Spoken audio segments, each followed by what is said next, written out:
Good afternoon. I'm audible now, sir. We can start. Yes, audible. Rammanohar, sir, we can start. Yes.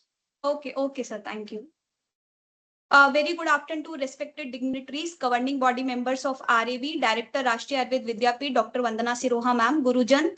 I welcome you all for the another intellectual session of Gyan Ganga webinar series. I, Dr. Riya Goel, Project Manager on behalf of Rashtriya Ayurveda Vidyapeeth, welcome you all for today's session. On the onset, we would like to express our heartfelt gratitude and welcome to our mentors who has always been there to guide, motivate and encourage us for the sustenance of this series. Firstly, respected Vaidya Shri Devendra Tribhunaji, President Governing Body Rashtriya Ayurveda Vidyapeeth, respected Vaidya Shri Rajesh Kotecha sir, Secretary Ministry of Ayush Government of India, respected Dr. Vandana Siroha ma'am, Director Rashtriya Ayurveda Vidyapeeth. Today's guest speaker is Dr. Rammanohar P. sir, Professor and Research Director of Amrita School of Ayurveda, Kerala, who has joined us today in the 250th episode of this Knowledge Voice. Let us begin this session by seeking the blessings of Lord Dhanvantari. Namami धन्वन्तरिमादिदेवं सुरासुरे वन्दितपादपद्मं लोके जरारुग्भयमृत्युनाशं धातारमीशं विविधोषधीनाम्. Om Dhanvantare Namah. Now, I would like to introduce today's expert, Dr. Rammanohar sir, who is going to throw the light on the topic translating Ayurvedic clinical practice into publishable evidence, a structured writing module for the student. Rammanohar sir is a professor and research director at the Amrita School of Ayurveda, Kerala, with the specialization in the Dravya Guna. He is an accomplished Ayurveda scholar engaged in clinical practice and interdisciplinary research, integrating classical Ayurvedic principles with the contemporary evidence-based approaches. He is also authored of numerous peer-reviewed publications across areas such as whole system research, Indian knowledge system, integrative medicine, and mental health. He contributes to international academic collaboration and dialogues on Ayurveda. He serves as a member of National Commission for Indian System of Medicine and a research advisor to the Indian National Science Academy. His work focuses on strengthening scientific rigor, advancing personalized medicine, and supporting academic and policy development in Ayurveda. Now, I would like to request sir to start with the session. Sir, you can start with the session. Thank you. I hope my slides are visible and I'm audible. Yeah, sir, it's visible, sir.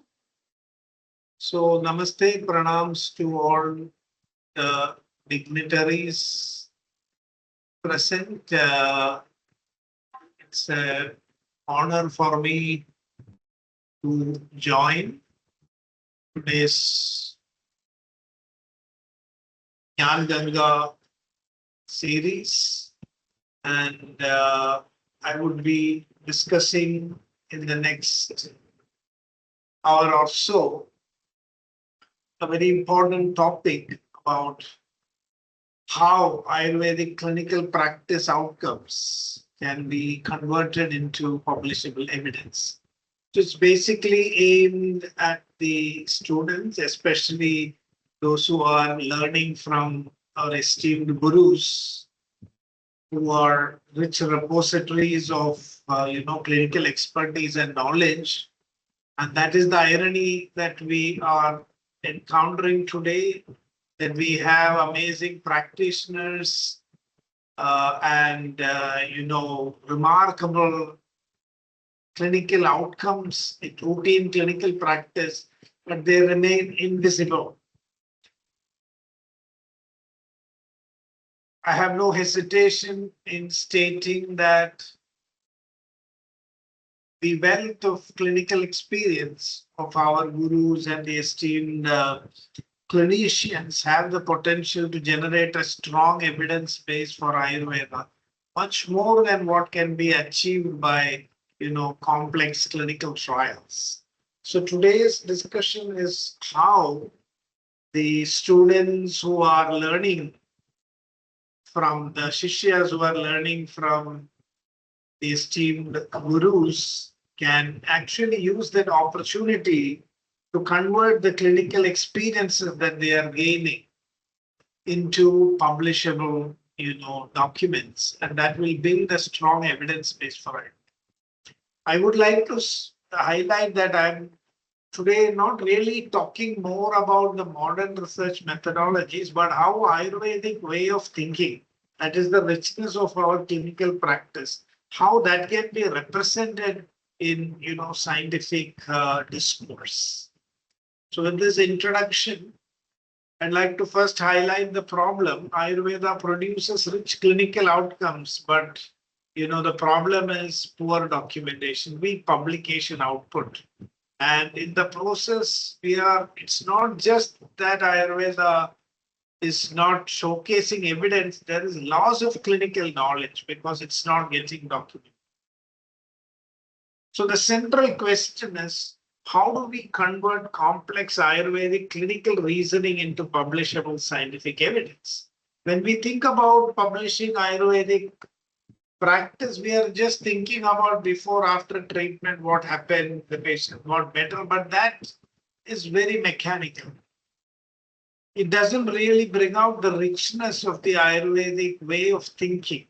So what we're going to discuss here today is that how can we preserve that complex Ayurvedic clinical reasoning, what is called as yukti in the Ayurvedic tradition, and how can that be incorporated into publishable scientific evidence so that there is better appreciation that Ayurveda is not just a collection of medicines, but actually a thought process, a unique way of clinical decision making. I would like to say that this approach is not against the spirit of Ayurveda. Our classical text, especially Charaka, points out that clinical outcomes must be backed by proper reasoning. Every Ayurveda physician is supposed to justify the yukti behind the treatment administered. If a Vaidya is not able to explain the yukti behind a treatment, Charaka says that treatment is to be dismissed as yadricha siddhi. So, vina tarkena ya siddhi, yadricha siddhi. So, what essentially is publication of clinical case experience is reconstructing the yukti in the form of a tarka and then substantiating that clinical narrative with Ayurvedic clinical reasoning. So from this point of view, case reports in Ayurveda are not actually low-level evidence. They are primary carriers of clinical reasoning. So if case reports just present before-after measurements, it doesn't really convey the richness of Ayurveda. We have to reimagine clinical case reports in Ayurveda as carriers of clinical reasoning. Then it adds richness. So in Ayurveda, I can say one of the foundational shlokas that come to my mind at this point of time is Yoga Masam tu yo vidyad desha kalopapadidam purusham vikshya satnyeyo vishaguttama. So the best physician adapts treatment to desha, kala, and purusha. So every treatment is a reflection of a careful thought process, which may not be replicable to another patient. So we can say this desha kalopapadidam and purusham vikshya is a very central thought process in Ayurvedic clinical decision making. And interestingly, we have these rhyming words. Ayurvedic treatment is regional, seasonal, and personal. So it's adapted to the region, it is adapted to the season, and it is adapted to the person. So how are we doing that? Instead of what was done and what happened, case reports will become more appealing and more interesting if we explain how and why we did the treatment that we chose to do. So that's the point of discussion here today. So the idea is that no, the treatment is not fixed. It's not protocol based in the sense that we don't repeat the same treatment to every patient. It's actually context constructed. So this context construction of a treatment is what makes the Ayurvedic approach unique, and therefore, that has to be reflected in the case report. So treatment is a clinical function, a function which we can put as an equation. I've just shown some illustration of the common variables that we may look at. Dosha, Agni, Avastha, Desha, Kala, Bala, Sakmya. Considering all these factors, as Charaka says, Tasmad, Doshaushadhadini, Parikshya Dashatatvada, Kuryat Chikitsidam Pratnyo, Na Yogaireva Kedalam. So we don't have fixed yogas for fixed diseases. It's always Doshaushadhadini, Dashatatvada Parikshya. Then the chikitsa is decided. So that logic is what we have to communicate scientifically. So if treatment varies per individual, RCT or randomized controlled trial standardization becomes difficult. Therefore, case reports are essential. It's the preliminary platform for us to start communicating what's happening in Ayurveda. So case reports play a very important role in Ayurveda. And I can see some hand raised. I would suggest that we can wait till the end because otherwise we may not be able to complete the presentation. So an important research insight is that RCTs may be unnecessary, inappropriate, or inadequate in some contexts. I'm not telling that RCTs are totally useless. Everything in Ayurveda, we will not reach a point where everything in Ayurveda is proven by RCTs. We need selective randomized controlled trials, but the larger body of evidence will have to come from other modalities of clinical work. And that's what we're going to discuss today. So RCTs may be unnecessary in some place. It may not be suitable or it may not be sufficient in some context. So RCT is not the ultimate, even in modern medicine, in Ayurveda especially. But please let me clarify that I'm not saying that no RCTs are necessary or possible, but they are limited.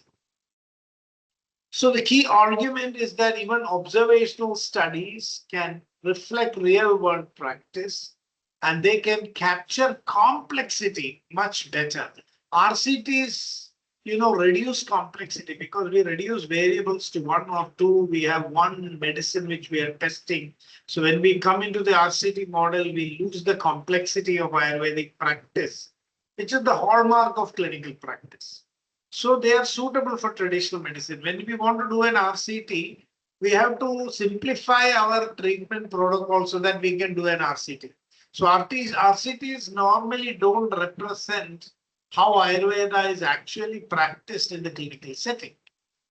So the critical evidence, the point that I want to make here is that well-designed observational studies do not systematically overestimate treatment effect. So we need to design observational studies very carefully, and then they can produce good results and evidence. So this is especially relevant for clinical practice in Ayurveda, where we don't want to interfere with what the physician is doing. So that's actually,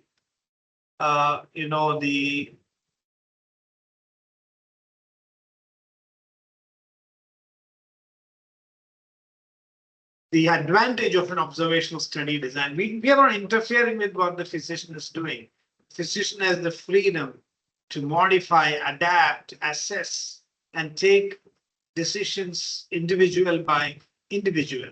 And the observational study is just the observation.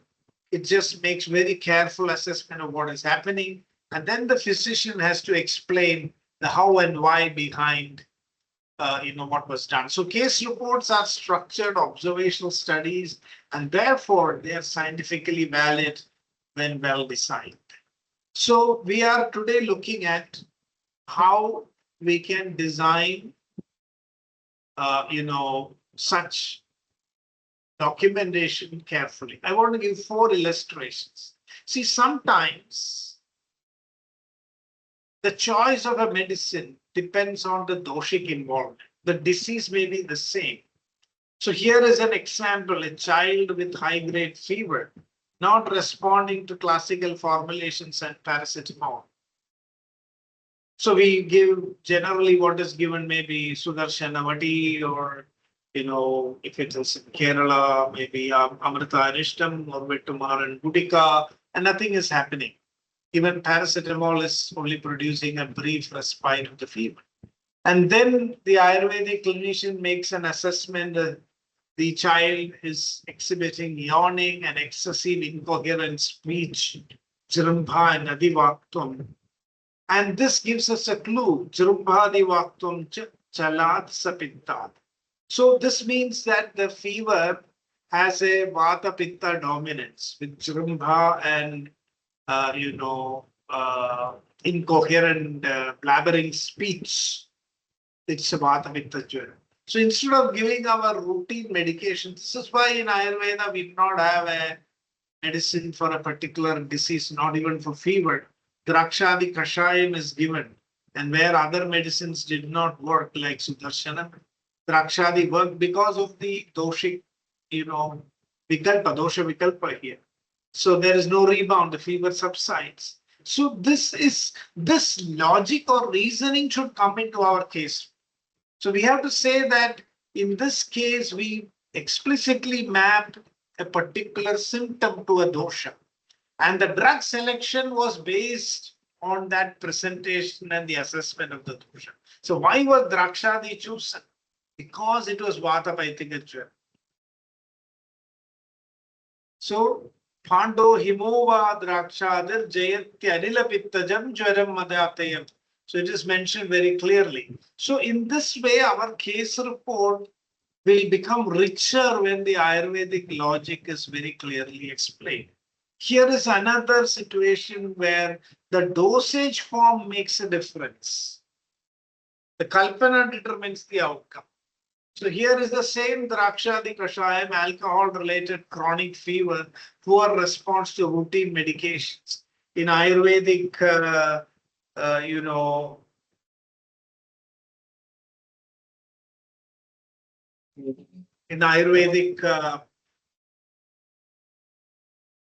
assessment, there's a Pitta dominance, Madhateya context. So Drakshadi Kashayam is again indicated here, Jwaram Madhateya. And because a decoction is available easily in the market, a decoction is administered and there is no response. And then there is a reflection. Decoction is heat intensive.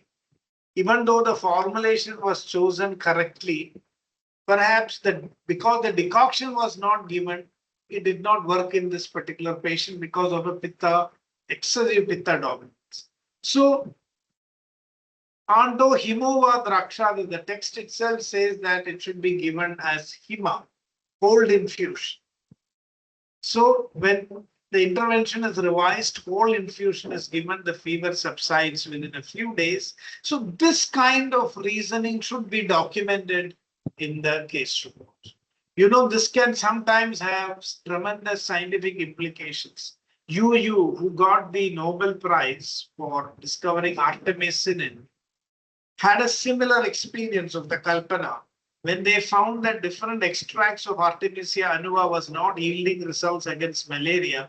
She went to a Chinese textbook which gave a clue that a cold extraction should be done, cold water extraction.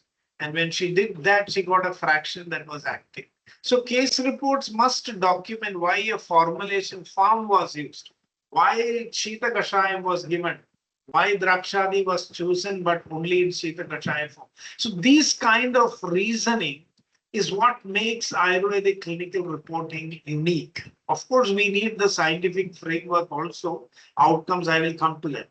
Case 3, severe gastrointestinal mucosal inflammation, unable to tolerate food, pitta dominant inflammatory state.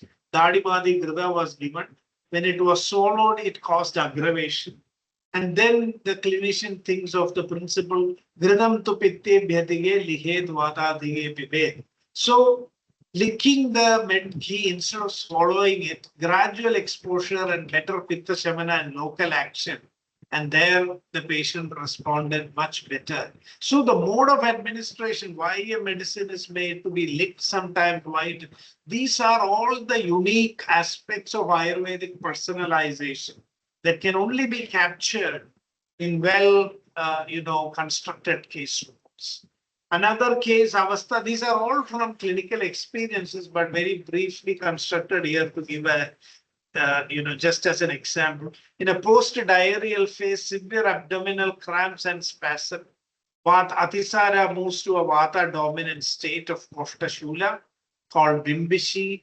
So there, our normal treatments don't work. The patient has severe colicky pain, but any Ushna or strong medicines are not working in the pain.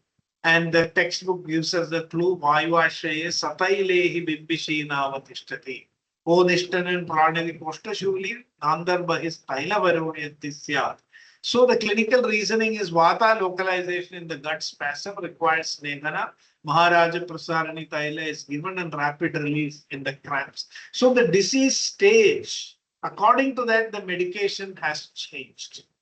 Now, most of our Ayurvedic case reports that we see published today do not give enough attention to describing this yukti or tarka behind the choice of the medications. So how do we report Ayurvedic clinical reasoning? Each case must explicitly document assessment, dosha, avastha, reasoning, why this diagnosis, why this intervention, and all the details, what drug, in what form was it given, what was the method, what was the outcome, and the measurable change. And to this, we can add as much modern data as is possible of blood tests or assessments that will add richness and value. But this is the soul of the case, the Ayurvedic logic.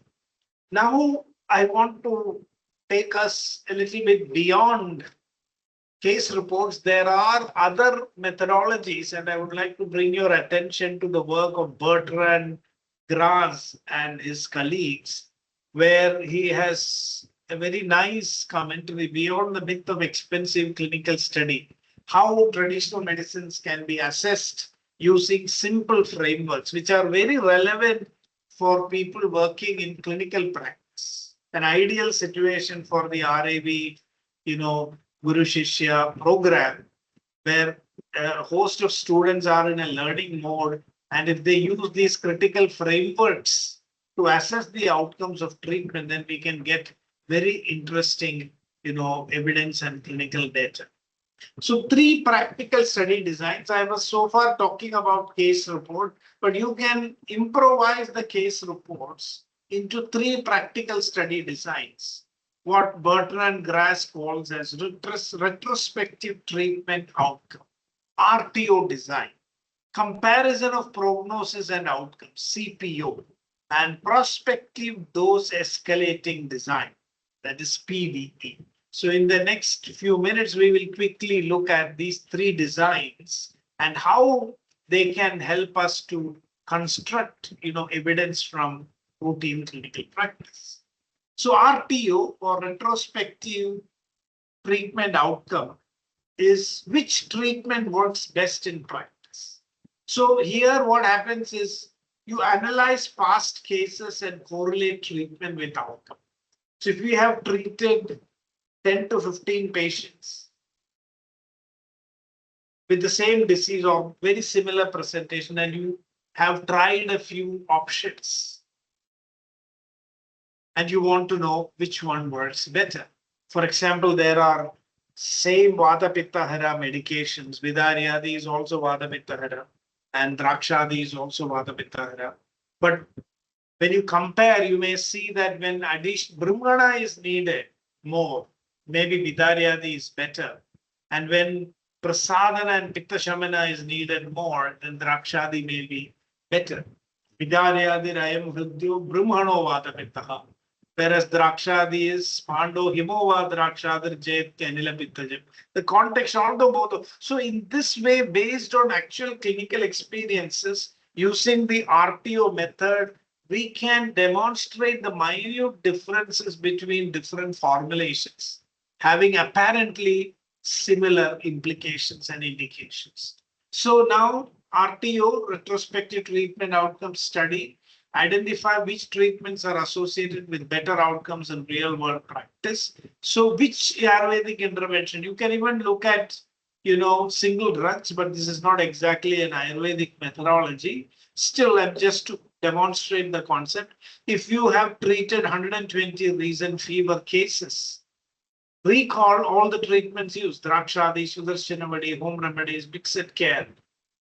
So how many had complete recovery? How many had partial recovery? How many had no response? See, sometimes we do not look at the no response cases. We have a habit of only highlighting our successes. But RTO asks us to look at all our clinical cases. And then we will be able to learn a lot. Why did we get success in a few cases? Because our clinical reasoning was correct. Partial recovery, maybe our clinical reasoning was not, sound, and no response because there was something wrong with the clinical reasoning or the disease was incurable. Whatever it is, without doing the tarka, we will not be able to know. So that should be part of our scientific communication. So you can even use some simple, statistical tests to compare proportions, chi-square, Fisher's test, adjust for baseline severity, time to treatment. So you might see Drakshadi showing higher recovery in certain types of fevers, and then you get a clear signal that for this type of disease, this stage of the disease, this presentation of the dosha, Drakshadi is better. Now, this would be a great learning experience for the Shishyas, because they are not simply observing and watching what their gurus are doing, but they are learning the principles. So the reporting inside must include exact preparation, dose, patient characteristics.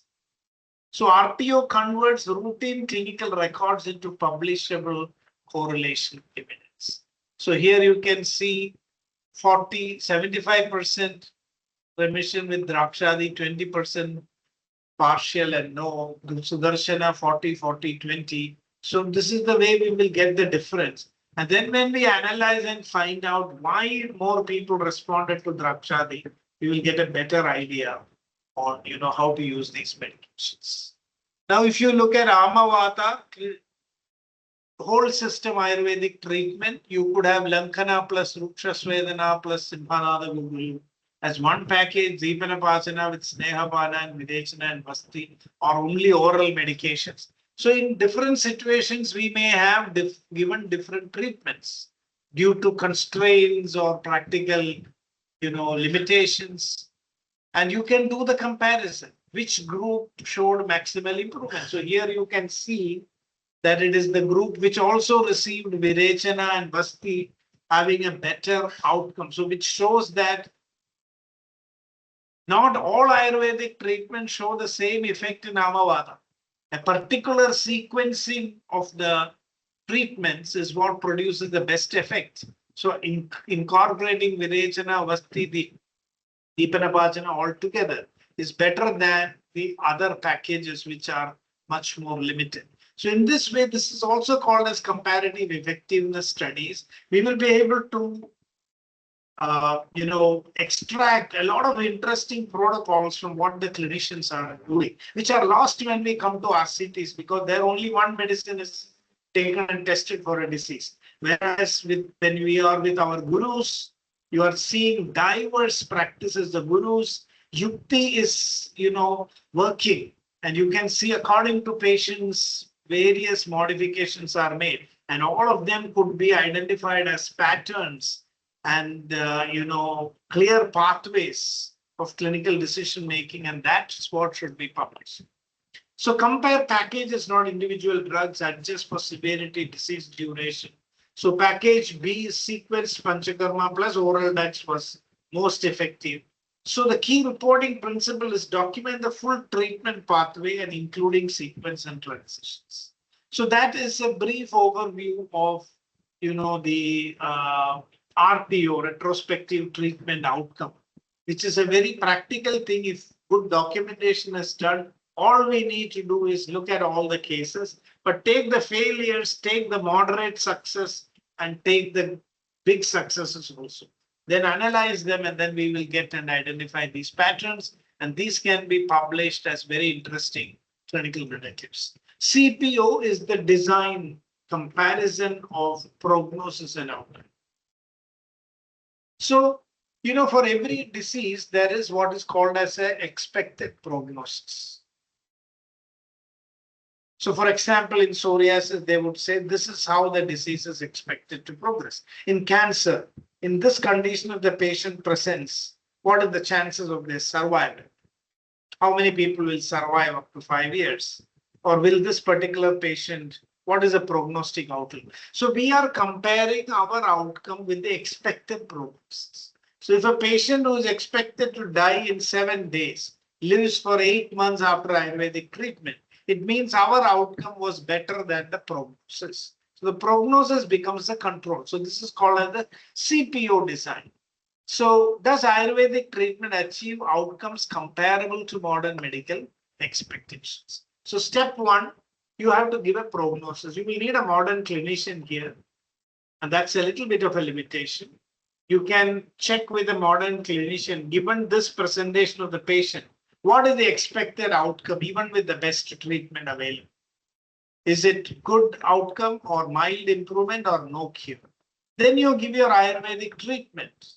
Langhana, Snehana, Basti, actual patient outcome is marked improvement, which is better than what was expected through the prognosis and functional recovery. So we can say that Ayurvedic treatment fared better than the prognosis. Instead of a controlled drug, which is more difficult to implement, if you have a correct prognostic assessment by an expert allopathic physician, that can become the control. So scoring system you can give.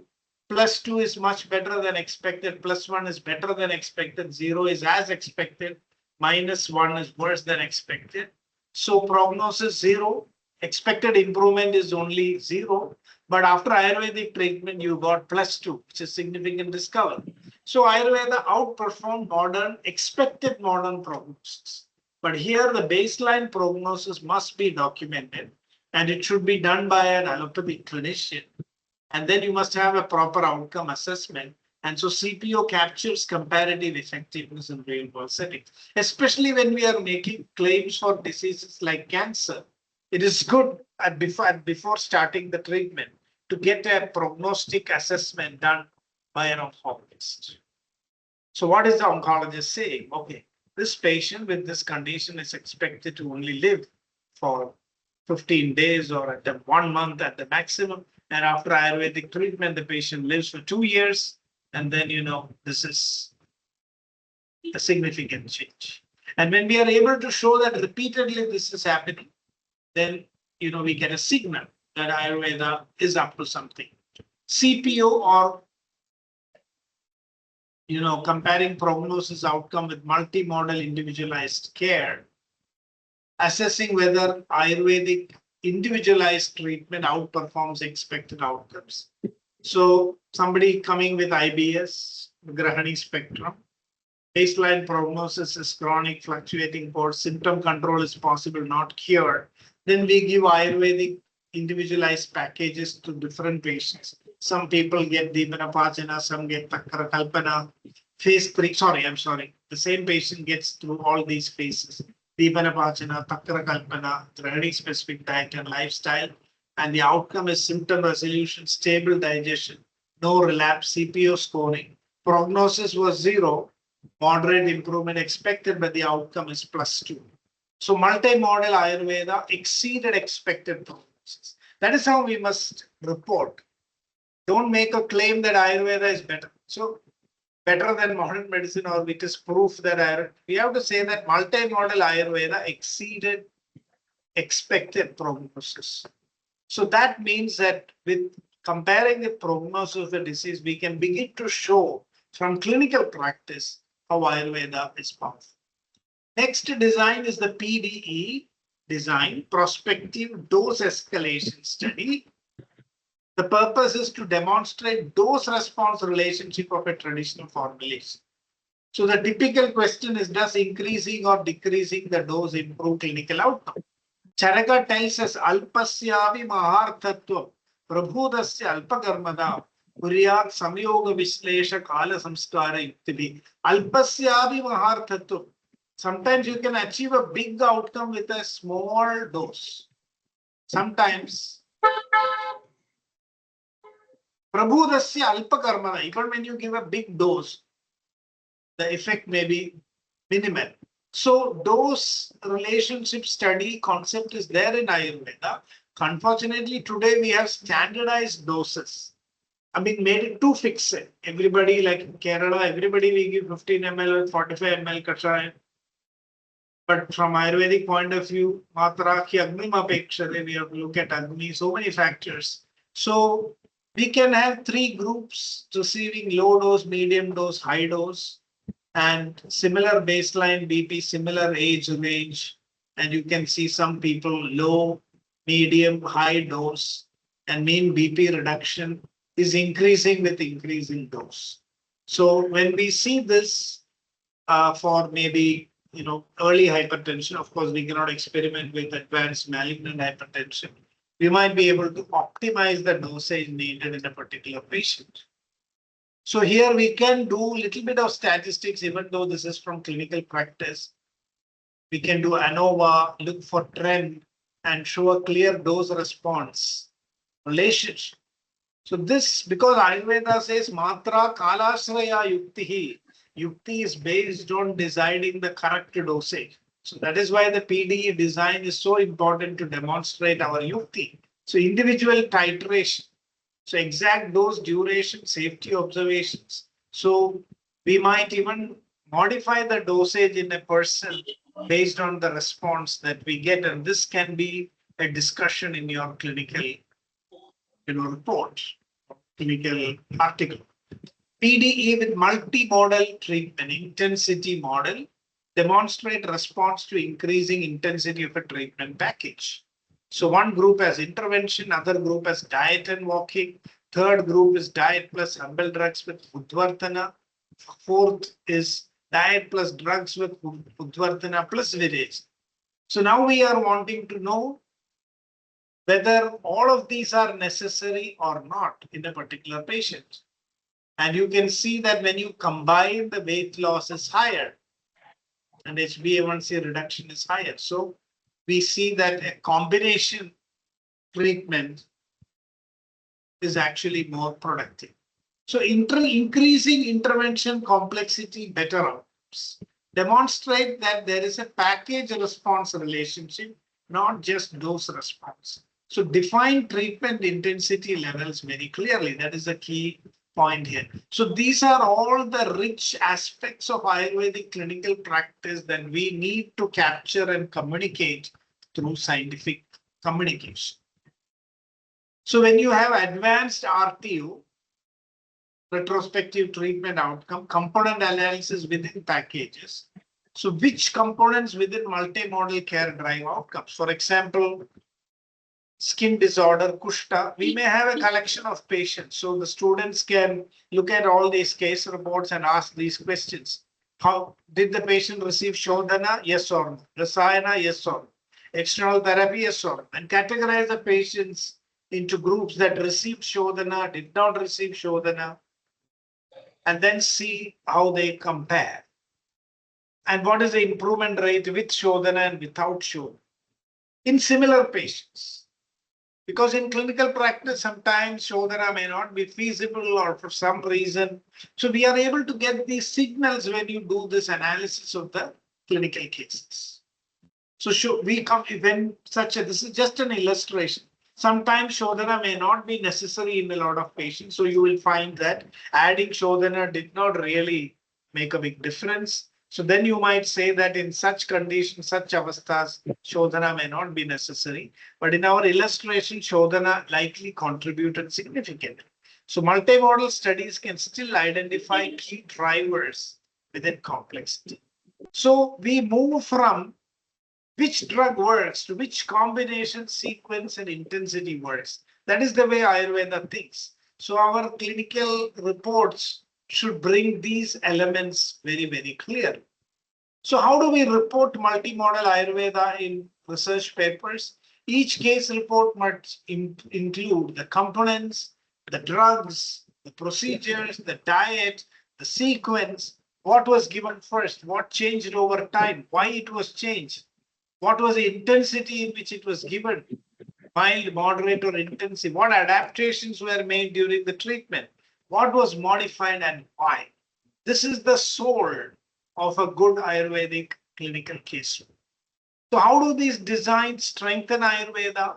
RPO shows real world effectiveness.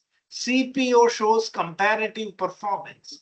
And PDE shows dose response effect. Together, this demonstrates what Ayurveda has defined as Matra Kalashraya Yukti. We treat looking at the avasthas and the Matra specifically.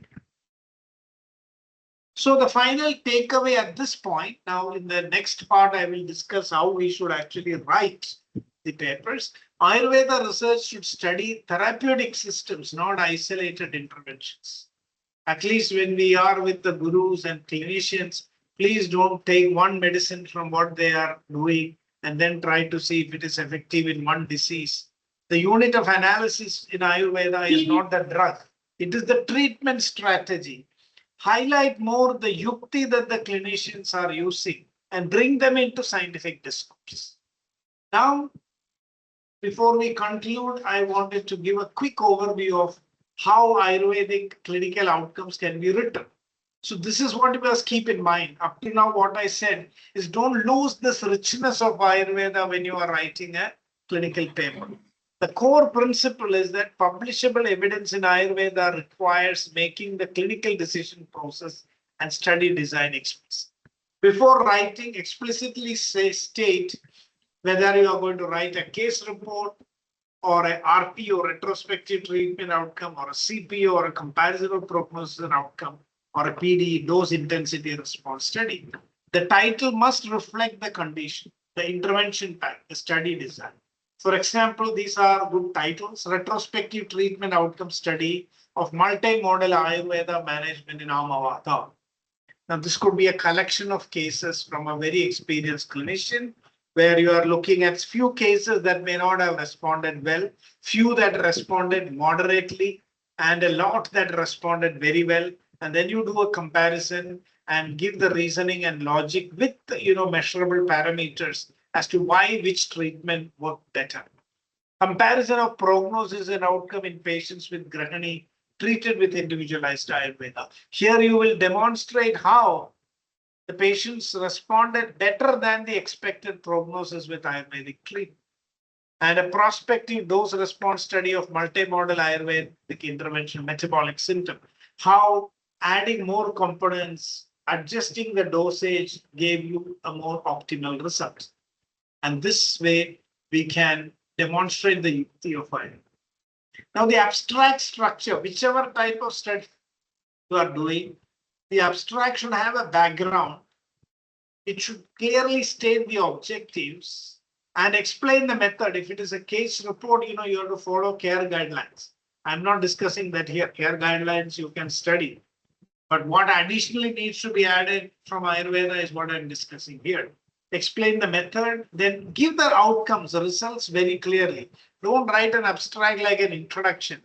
The conclusion should be there in the abstract. And avoid vague phrases. Patient improved significantly. Now, this is very, very misleading and challenging. Instead, say quantified outcomes. There was an improvement of HbA1c, a mean improvement of 1.5 units of HbA1c across the patients.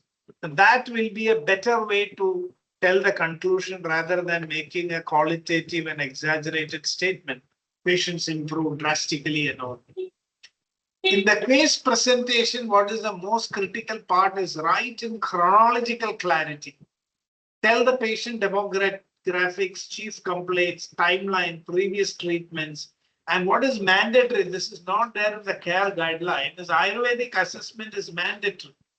Explicitly document dosha, agni, avastha, srotas. Do not simply write diagnosed as vata pitta. Now this becomes a black box. Instead, write how you arrived at that diagnosis. Because the patient presented in this way, in this way, in that way, and because of these observations and response to some trial treatments, we diagnosed the case as vata pitta. Currently, most case reports will say patient was diagnosed as vata pitta. And there's no explanation as to how and why that happened. Now, another aspect of a clinical case report presentation is, this is where most papers fail. Why this diagnosis? Why this drug? Why this form? Why this method? Everything should be explained with reason. So you can say symptoms, this dosha, and so this intervention. Provide also full reproducibility, drug name, classical reference, ingredients, dosage form, kashaya, grida, etc., pana, liter, duration. In multimodal sequence, exactly show the sequencing of the time of how the treatment was done. That makes that case report really very rich. So when it comes to outcome reporting, you have to use both subjective, symptom relief, objective, measurable parameters as much as available. Now, the problem is when you are with a very busy clinician, you may not get objective outcomes for all the cases. But if you get even a handful, 10, 15, you could still have, very interesting outcome reporting. So look for those cases where measurable parameters are available and then, use them. So day-wise, week-wise changes, use simple outcome measures. So from clinically meaningful endpoints are sufficient. Do not depend only on lab markers. So you can say fever resolution, pain reduction, functional recovery, and it would be good to use a patient's perspective narrative also to explain how the patient, experiences. Now the discussion part, this is where, the discussion part is very critical. This is where your thought process comes in. Please interpret, don't repeat the results.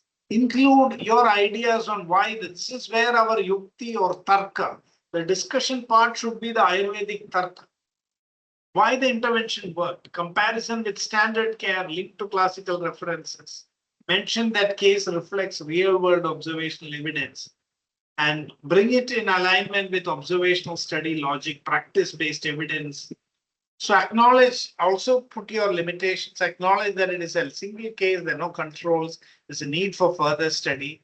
So you can say that the case demonstrates that aligning intervention with dosha avastha significantly influences outcome. That would be the learning, rather than saying that this is proof that Ayurveda cures this disease. Show what is the Ayurvedic clinical reasoning that enable you to get this outcome.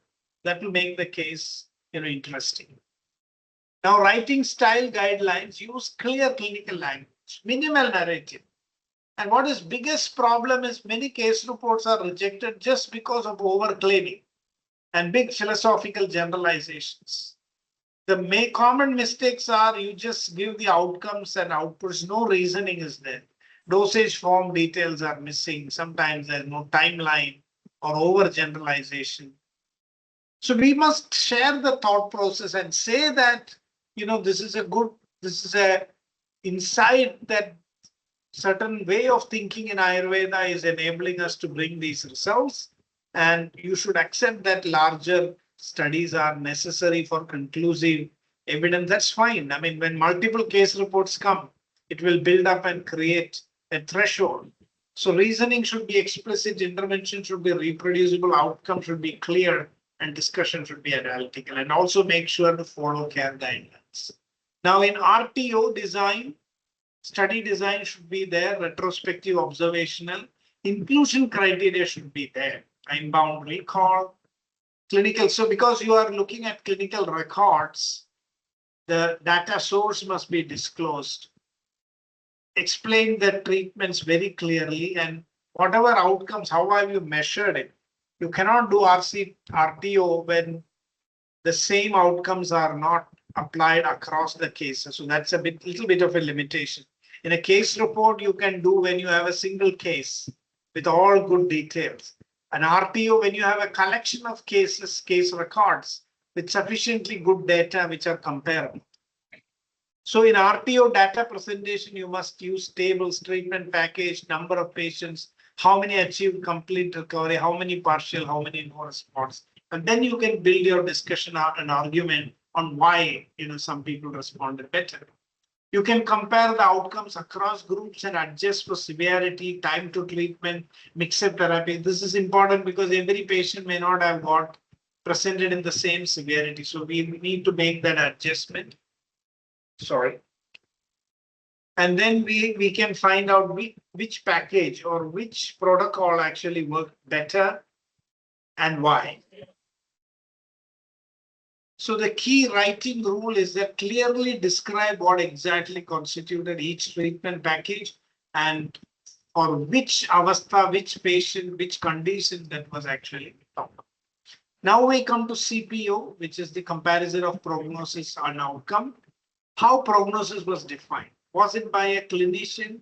If it's by a modern doctor, it has more value because it's more neutral. I mean, we may become biased when we give the prognosis ourselves. So we discussed already the 4-point scale, 0, -1, -2, +1, +2. 0 when you are expecting not big difference, +1 when you are expecting some, +2 when you are expecting very good change or worsening. So suppose the outcome scale prognosis prediction is 0, which means not significant change, but just some quality of improvement. And if after Ayurvedic treatment, the patient became worse, then it means -1. If you became better to some extent, +1. So we can use that outcome scale. But the critical point is that the prognosis should be given by a qualified person specialized in that field. So here is the data presentation. Use a table in your paper, the patient, the prognosis, the outcome, and the difference. Difference in terms of the scale. So you can compare what was expected and what was observed. You can use sign test rank comparison. So a little bit of statistics can be brought in here, adding rigor to the article. Interpret where Ayurveda performed. Did it perform better or was it same as expected of standard of care or was it worse? So, and then the key thing is who made the prognosis and on what basis. So if you have the more objective evidence you have to support your prognosis, the more this design will be coming.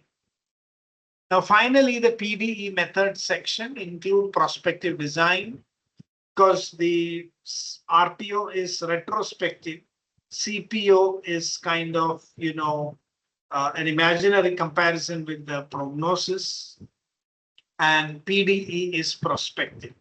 So dose or intensity levels, you have to explain. Dose or intensity means sometimes you're increasing the dose or sometimes you're increasing the intensity of the treatment.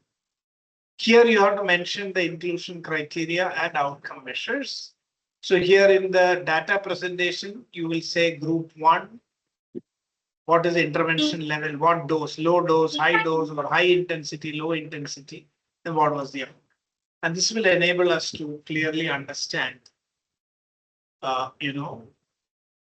what dose worked and why it worked. So compare across groups.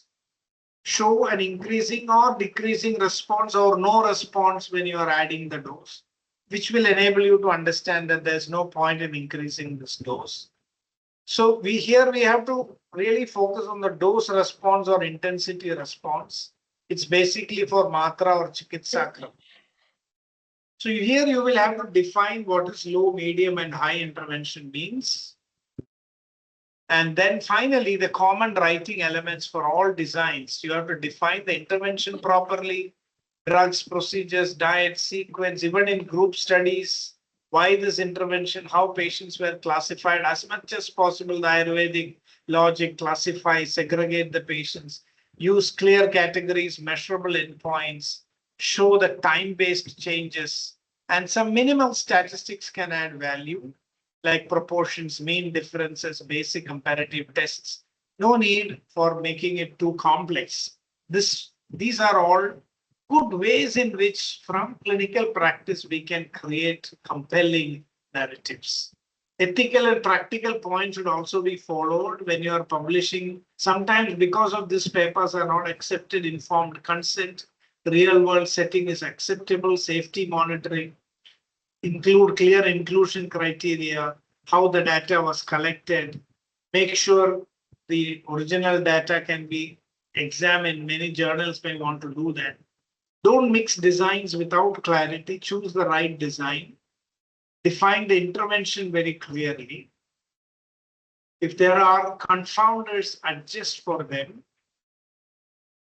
If the patient is, there is diet, there is medicine, there is something else, that the patient may be influenced by, these are called confounders. You have to discuss them and, consider their influence also to avoid overinterpretation.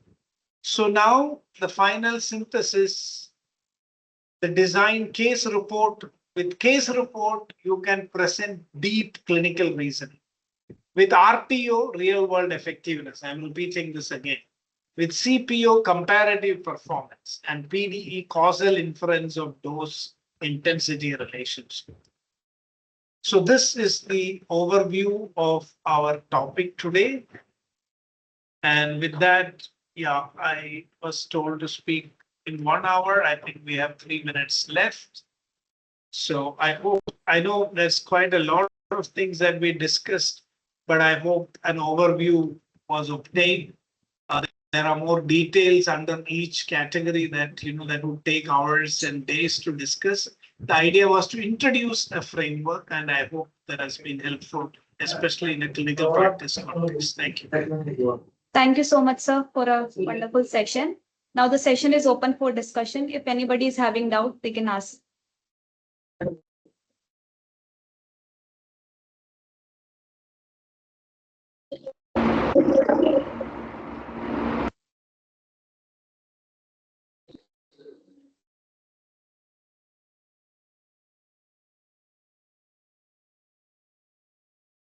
If anybody is having doubt, you can ask. I think we can. Ram Manohar नमस्ते sir, sir. बहुत अच्छा आपका जो है बहुत बढ़िया जो है लेक्चर था। आई लाइक इट, और बहुत ही आपने प्रिपेयर जिस ढंग से किया है सब बहुत ही अच्छा। आपको बहुत बहुत congratulation. Thank you, thank you, thank you. If anybody wants to ask a question, maybe they can raise the hand so that there is not too many people. Sir, actually, I have a question, sir. Who is it? Anu. Yes, sir. Dr. Anu, sir. Namaste, Yeah, sir. yeah. Namaste, namaste. Actually, I want to ask about the ethical consideration which may raise while publishing a retrospective study. Yes. We have a data of around 50 to 100 patients. So, what may be the ethical point which may raise, sir? No, the ethical issues are basically, see, when you are using patient data, see, the patient privacy has to be protected. So that is the key thing, that you have to make sure that,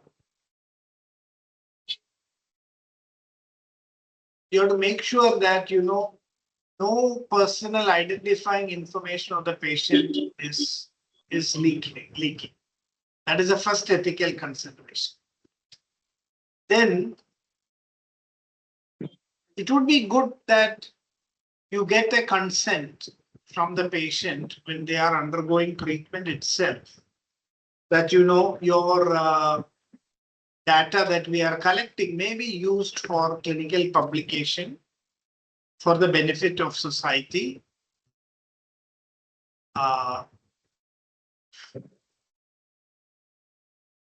Sir, what about that IEC approval is required of IEC approval is required when you are doing retrospect, because we cannot get ethical, consent form from each of the patient. It's not practical. You are doing a retrospective study. Yes, so ethics committee will have to review. They will have to check how you are handling the data and how you are. In case report, you can get the consent directly from the patient, and in that case, you won't need to go to an ethics committee.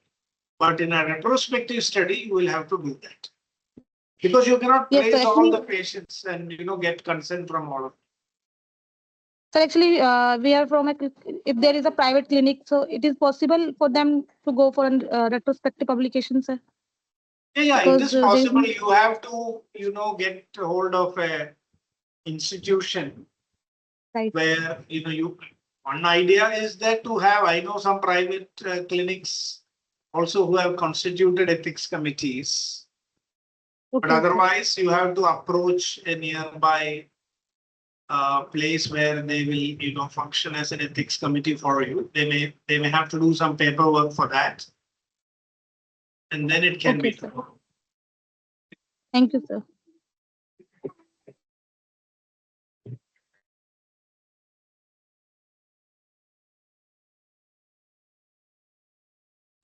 And thank you very much, sir.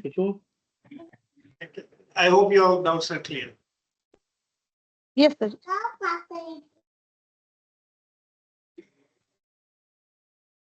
Any other questions?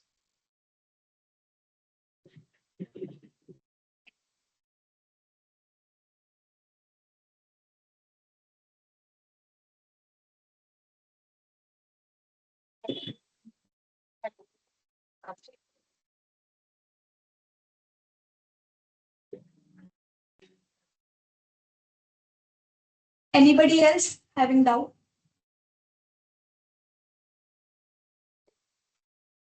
It looks like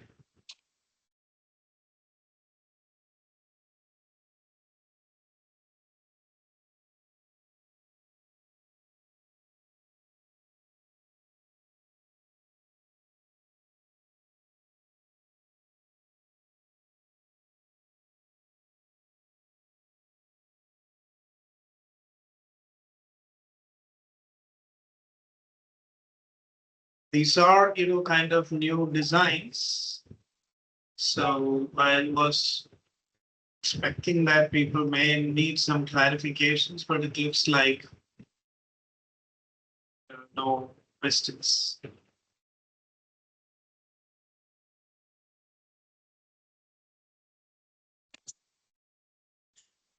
Excuse me.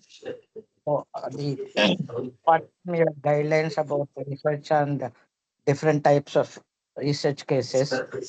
So, are there any standard uh, the books to follow? Because such type of lectures only it is time to time we may not be in a position to follow. So, if there is any standardized text to be followed, the research methodology and the different aspects of cases that you have mentioned. Yeah, unfortunately, there are no books, but there are resources available, like published papers, care guidelines. They have a website, care statement, and tools are available. So these can be, shared. I can share whatever resources are available. Unfortunately, everything in one book that is not available. What I discussed today are also new research ideas proposed by many researchers. They are available in published papers, but not yet as books. So I will definitely share to RAB the resources that I used to generate this presentation. Because as you rightly said, yes, it will take time. I only introduced the designs. To study each of the design and to generate data based on that will require a little bit more reading and consultation.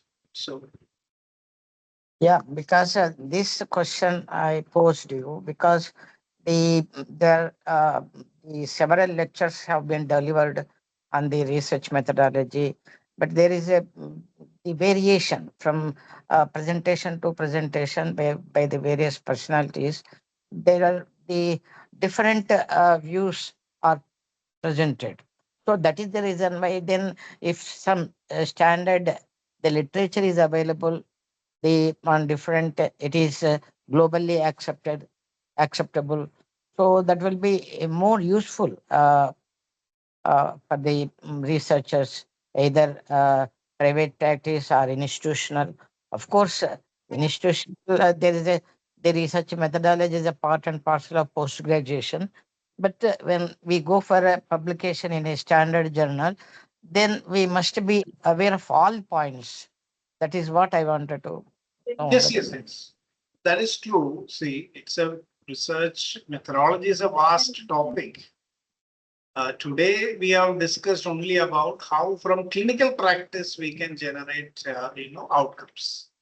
From clinical practice, commonly what we are doing is case report. This is restricted to what I discussed today is only research methodology from clinical practice, not other kind of studies. So actually there is no contradiction. This is today what I have talked about is there are gurus and shishyas. Gurus have a lot of rich clinical experience. How can that be converted to research publications by the students who are learning from them? For that, case report is one of the rich method, and there are already standardized guidelines for that. I will share the CARE guidelines. That is a standard globally accepted guidelines for publishing a case report. And I covered most of the points in that. What I added was that how can we also convey the thought process in Ayurveda along with it instead of simply writing outcomes. This richness of Ayurvedic thought process can also be added into that framework, and that is where these three additional research methodology, which are like an extension of case report. So today what we discussed is only about clinical case report, writing from clinical practice, not clinical trials or observational studies. These are all other methods which are done more in a research setting, in an academic setting. Today's discussion is mainly targeting the clinicians. So I will share whatever resources I used to make this presentation. Okay, thank you, sir. Thank you.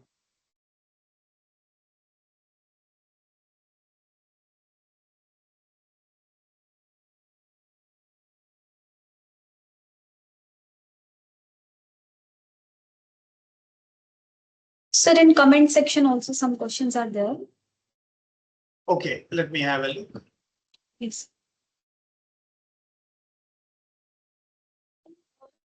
Yes, please share this study design in CR. I've already shared the slides and I will share the references also.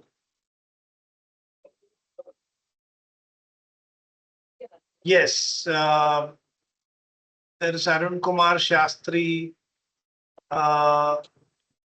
says about the time limit. That is true. I had to also move the slides fast.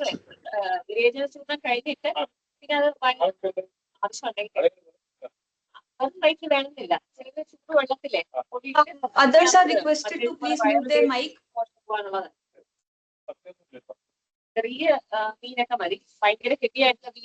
There's so much of disturbance. Yes, sir. One second.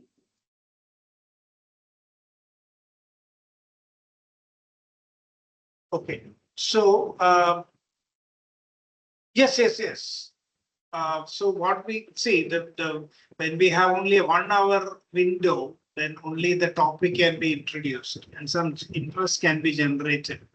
This has to be followed by some self-learning, and for that materials can be provided, or we could have some follow-up sessions in the future. That's the only way we can do.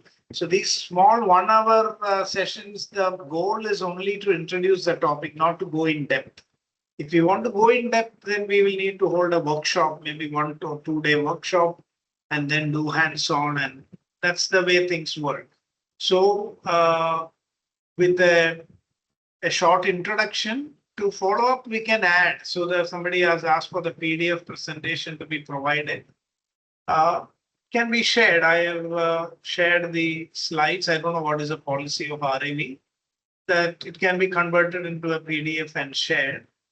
Another question from Manoj Prajapati is, can we need ethical committee approval for case report? Does not require.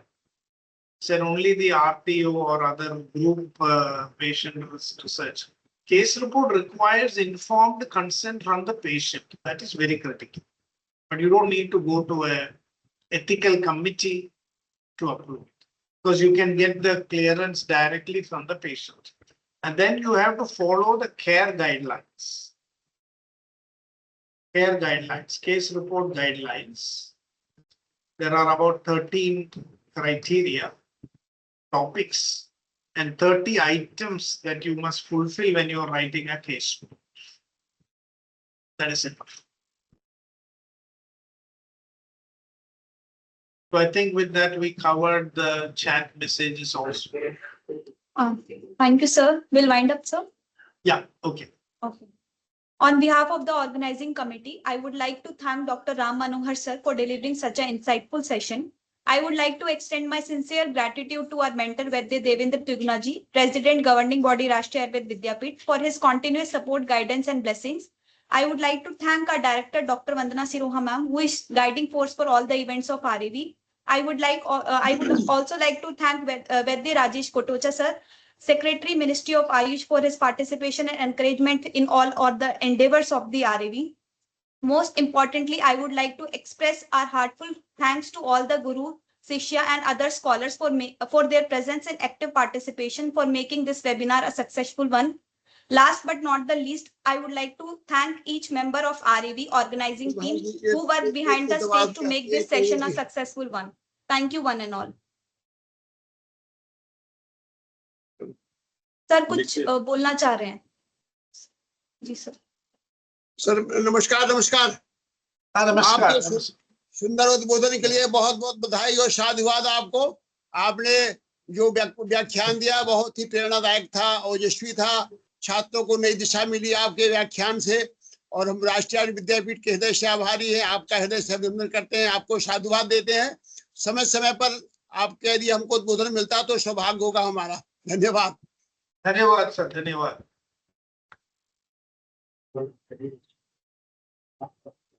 धन्यवाद sir.